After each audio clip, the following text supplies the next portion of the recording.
Baik, bismillahirrahmanirrahim. Assalamualaikum warahmatullahi wabarakatuh. Berjumpa kembali di acara Bincang Biologi, belajar bersama guru kreatif. Belajar seputar materi dan soal-soal biologi. Masih bersama di Sukses UTBK dan Ujian Mandiri. Oke, baik teman-teman. Pada video kali ini teman-teman, ini masih video lanjutan pertemuan ketiga di pokok bahasan asal-usul kehidupan ya. Baik, kita akan masuk ke pembahasan lanjutan asal-usul kehidupan, materi-materi yang sering keluar di UTBK dan ujian mandiri. Oke, baik.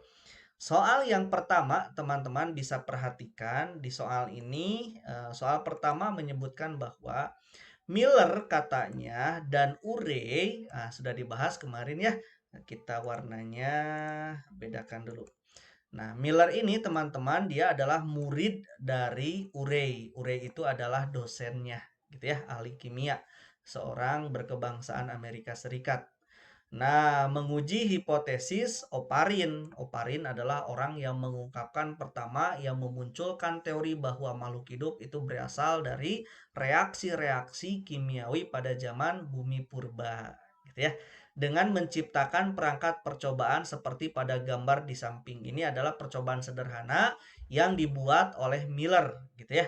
Nah, senyawa X adalah X di sini berarti hasil dari reaksi-reaksinya ya. Oke, baik kita bahas. Oke. Nah, di awal tahun 50-an teman-teman, ahli biokimia yaitu Miller gitu ya, murid dari Urey, dia menirukan reaksi yang diusulkan pada saat atmosfer dalam keadaan primitif gitu ya. Nah, dia ingin mencobakan bahwa gas yang disebutkan oleh dosennya yaitu Urey, dalam hal ini hidrogen, metana, amonia dan air ketika digabungkan dengan loncatan-loncatan listrik, di sini ada elektroda, teman-teman gitu ya. Elektroda ternyata jadi bahan yang disebut X. Nah, X-nya itu siapa gitu ya.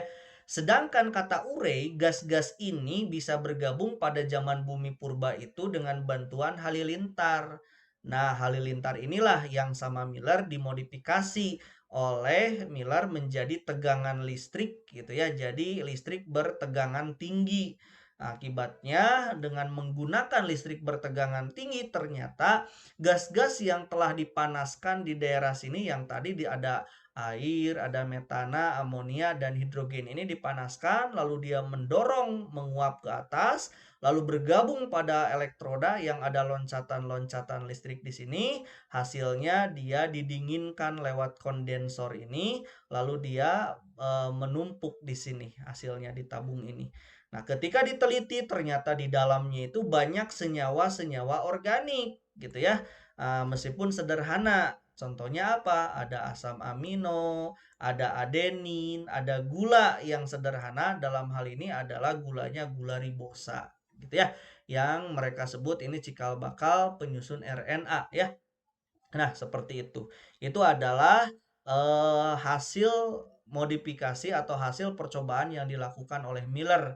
Jadi X di sini adalah ini dia senyawa organik yang di dalamnya terdiri dari asam amino, asam nukleat, dan gula ribosa gitu ya.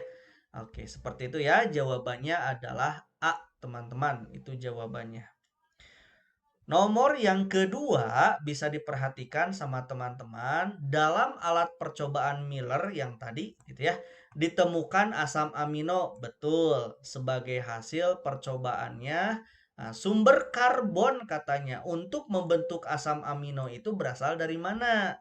Nah, sebelum teman-teman tahu dari mana karbonnya itu, teman-teman harus tahu dulu bahan-bahan yang tadi disebutkan oleh Miller di dalam percobaannya. Itu ya yang diungkap oleh dosennya yaitu Urey. Nah, bahan-bahannya itu teman-teman perlu diingat bahwa di dalamnya itu ada air, ada metana, ada amonia, ada hidrogen. Kalau di soal meminta sumber karbon berasal dari mana, berarti jawabannya sumber karbonnya itu ya udah dari metana. Di sini yang memiliki karbon hanya metana, gitu ya. Tetapi ada soal yang lain juga menanyakan katanya sumber nitrogen. Maka sumber nitrogennya itu dari mana? Cari yang ada nitrogennya, yaitu NH3 dari sini ya, dari amonia. Jadi soal itu bisa memungkinkan bertanya dari mana asal karbonnya pembentuk asam amino, dari mana asal nitrogen pembentuk asam amino. Bisa dua kemungkinan itu teman-teman, perlu diperhatikan ya. Tapi teman-teman pasti bisa jawabannya, cek aja bahan-bahannya apa saja. Gitu ya. Kalau ditanyakan karbon berarti dari CH4 atau metana, kalau ditanyakan nitrogen berarti dari NH3 atau amonia. Gitu ya. Jadi jawaban untuk soal nomor 2 ini gampang, berarti karbon didapatkan dari CH4 atau metana. Gitu ya. Oke, baik. Soal yang ketiga, teman-teman. Ini dia soal yang ketiga. Nah, di soal yang ketiga katanya berdasarkan teori Oparin, ini orang yang mengungkapkan teori adanya evolusi kimia, teman-teman ya. Organisme fotosintetik atau organisme yang mampu menghasilkan makanan sendiri gitu ya, atau autotrof, merupakan organisme yang pertama kali muncul di planet ini. Betul atau salah? Kita akan bahas ya yang diungkap oleh Oparin. Organisme fotosintetik secara tidak langsung melindungi kehidupan bumi dari sengatan sinar ultraviolet. Ini pernyataan kedua. Oke, baik kita bahas.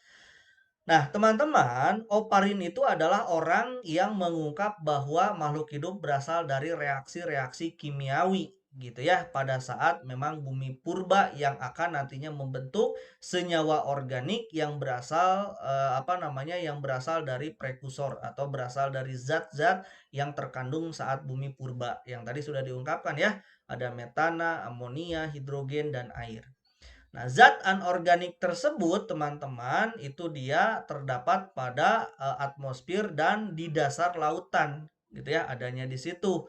Nanti organisme tersebut katanya yang saat itu hidup menggunakan zat organik untuk kelangsungan hidupnya.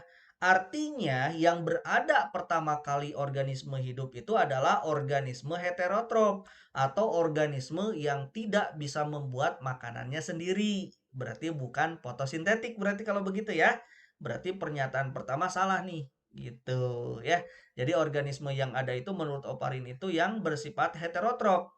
Sedangkan di soal pertama fotosintetik. Kalau fotosintetik itu adalah autotrof gitu ya. Berarti salah nih pernyataan pertama.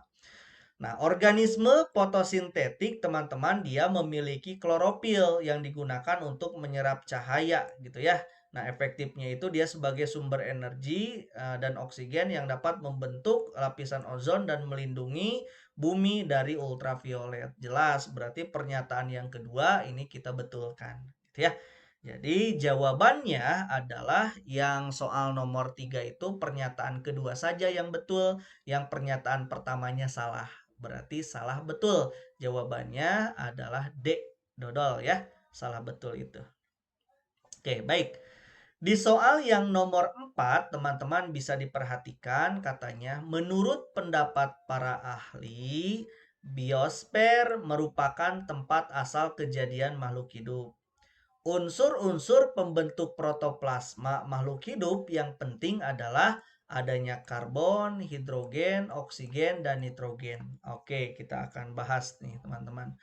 Nah, teman-teman perlu diketahui biosfer itu teman-teman gitu ya. Biosfer itu dia merupakan permukaan bumi yang dihuni oleh makhluk hidup. Sedangkan tempat asal kejadian makhluk hidup itu berasal dari atmosfer gitu ya. Jadi bukan biosfer gitu. Jadi pernyataan pertama ini salah, bukan tempat kejadian makhluk hidup, harusnya atmosfer gitu ya. Yang mengandung senyawa anorganik purba yaitu metana gitu kan ya, amonia, hidrogen dan air. Ini yang dikatakan oleh Oparin. Nah, salah bukan biosfer ya. Nah, zat-zat kimia tersebut dia dalam bentuk uap airnya dan mengadakan reaksi dengan sinar-sinar kosmik dan loncatan-loncatan listrik di alam. Saat itu dia membentuk senyawa sederhana, awalnya itu asam amino gitu ya, yang akan membentuk senyawa polimer, dalam hal ini adalah protein. Gitu ya. Dan protein sendiri dia merupakan komponen dasar penyusun makhluk hidup gitu. Nah, oleh karena itu, unsur-unsur pembentuk protoplasma makhluk hidup, teman-teman, sangat penting di dalamnya dia mengandung karbon, hidrogen, oksigen, dan nitrogen gitu ya. Jadi jawabannya pernyataannya yang pertama salah, sedangkan alasan yang keduanya pernyataan alasannya itu benar. Berarti jawabannya adalah salah benar. Berarti masih berkutik di jawaban D gitu ya. Seperti itu teman-teman. Oke. Jadi kalau ada pertanyaan teman-teman bolehlah kirimkan di chat ya, di apa namanya di kolom komentar ya. Oke, dan soal yang terakhir disebutkan, soal terakhir ini katanya percobaan Miller membuktikan bahwa diminta percobaan Miller tadi gitu ya. Oke, baik kita akan bahas. Nah, teman-teman, Miller itu dia melakukan sebuah percobaan. Percobaannya itu dia ingin membuktikan apa reaksi yang terbentuk dari hasil yang diungkapkan senyawa anorganik dari ure gitu ya, metana, amonia, hidrogen, dan uap air itu dia ingin tahu jadi apa tuh gitu ya, dicobakanlah oleh Miller gitu. Nah, hasilnya percobaan tersebut ternyata membuktikan bahwa dari gas-gas yang tadi disebutkan itu terbentuk asam amino gitu ya, yang dapat dibentuk di luar tubuh gitu. Artinya asam amino dapat dibentuk di luar tubuh. Berarti asam amino itu cikal bakal nantinya kehidupan yang akan jadi organisme hidup gitu ya. Gitu. Sebab asam amino ternyata bukan hanya dibentuk dalam tubuh, di luar tubuh pun bisa. Dari mana? Dari bahan-bahan reaksi ini gitu ya, yang dimasukkan ke dalam tabung yang panas yang diberi aliran listrik sebesar 75.000 volt gitu ya, pengganti halilintar tentunya. Nah, setelah berminggu-minggu ternyata zat organik yang dibentuk itu adalah asam amino. Seperti itu ya. Nah, ingin membuktikan itu tuh Miller itu. Jadi jawabannya adalah asam amino dapat dibentuk di luar tubuh makhluk hidup yang nantinya cikal bakal kehidupan. Jadi sel purba gitu ya. Nah, cikal bakal organisme hidup purba. Seperti itu ya.